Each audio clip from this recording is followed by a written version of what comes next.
कोटा में आज क्या कुछ हुआ, आप देखिए हमारे साथ।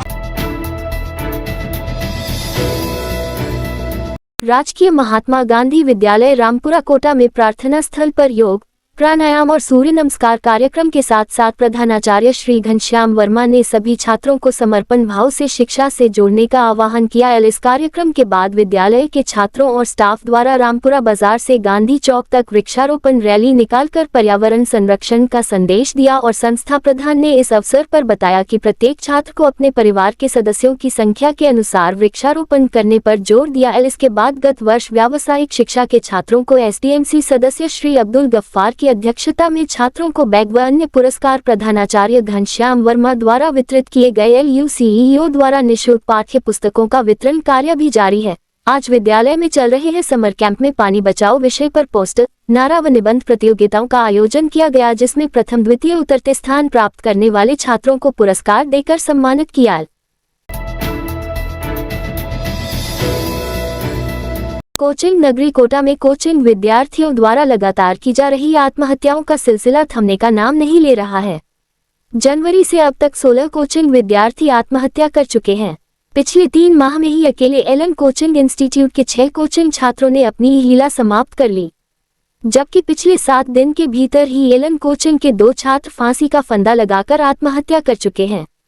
महावीर नगर थाना क्षेत्र में गुरुवार को एलन कोचिंग छात्र ने अपने कमरे में फांसी का फंदा लगाकर आत्महत्या कर ली। सूचना पर पहुंची पुलिस ने कमरे का दरवाजा तोड़कर फंदे से उसे नीचे उतारा और न्यू मेडिकल अस्पताल लेकर गए। वहां पोस्टमार्टम के बाद शव परिजनों को सौंप दिया। पुलिस निरीक्षक महेंद्र कुमार मारू ने बताया कि कोचिंग छात्र संदीप कुमार एलन कोचिंग से जेईई की तैयारी कर रहा था और 2 साल से कोटा में अपने बड़े भाई के साथ रह रहा था। बड़ा भाई दादाबाड़ी स्थित अन्य पीजी में रहता है और एलन से ही नीट की तैयारी कर रहा था। कोचिंग छात्र ने बुधवार रात को ही फंदा लगा लिया था। गुरुवार सुबह पास में ही कमरे में रहने वाला छात्र उठा और उसके कमरे के पास से निकला तो उसे उसके कमरे में कुछ लटका सा दिखाई दिया। उसने रोशनदान से कमरे में देखा तो छात्र फंदे पर लटक रहा था। छात्र का कमरा अंदर से बंद था। इसके बाद मकान मालिक को छात्र ने सूचित किया। इसके बाद मकान मालिक ने पुलिस को सूचना दी और कोचिंग छात्र के दादाबाड़ी में रह रहे भाई संजीत को बुलाया। सीआई ने बताया कि अब तक के अनुसंधान व परिजनों से पूछताछ में सामने आया कि कोचिंग छात्र के माता पिता का 4-5 साल पहले ही स्वर्गवास हो गया था। उसके चाचा ही दोनों भाइयों को शिक्षा दिला रहे हैं। चाचा रेलवे में सर्विस करते हैं।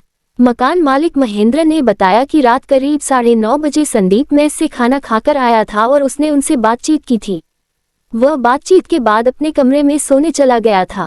ये बात भी सामने आई है कि चाचा ने बुधवार को ही उसके खाते में पैसे भी डलवाए थे। सीआई ने बताया कि मकान पुराना था तथा छात्र जिस कमरे में रहता था उस कमरे में एंटी हैगिंग डिवाइस नहीं लगा था, जबकि जिला प्रशासन की गाइडलाइन में पीजी हॉस्टल में एंटी हैगिंग डिवाइस लगाना अनिवार्य किया गया है।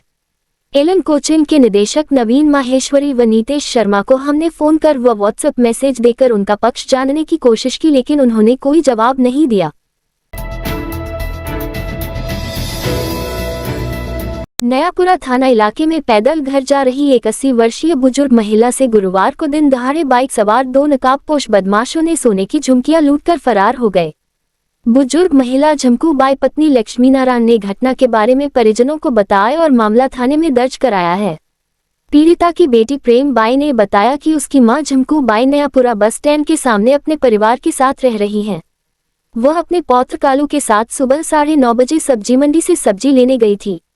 वहां से लौटते हुए कालू उन्हें बाइक से घर के पास उतार कर चला गया।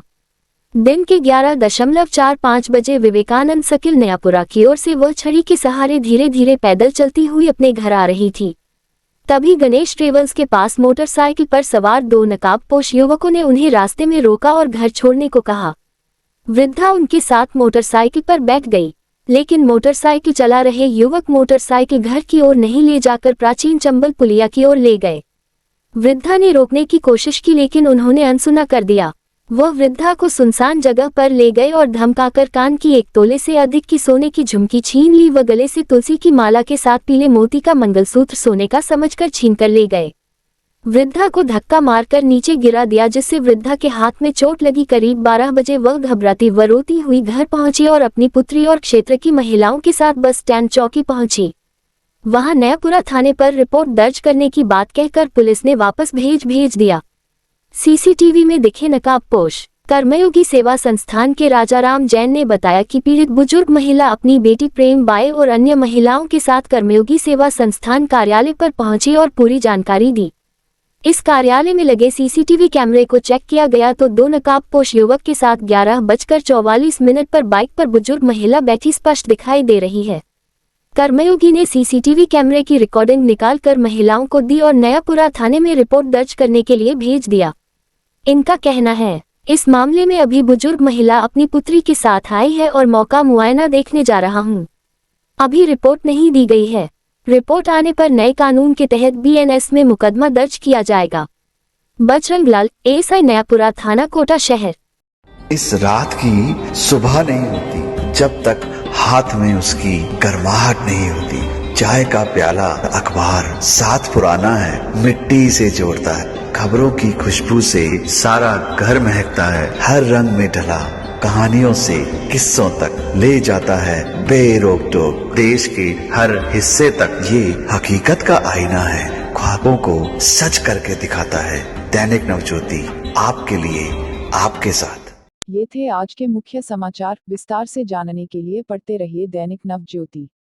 दैनिक नवज्योति के YouTube चैनल को सब्सक्राइब करें और ताज़ा अपडेट के लिए बेल आइकॉन दबाएं।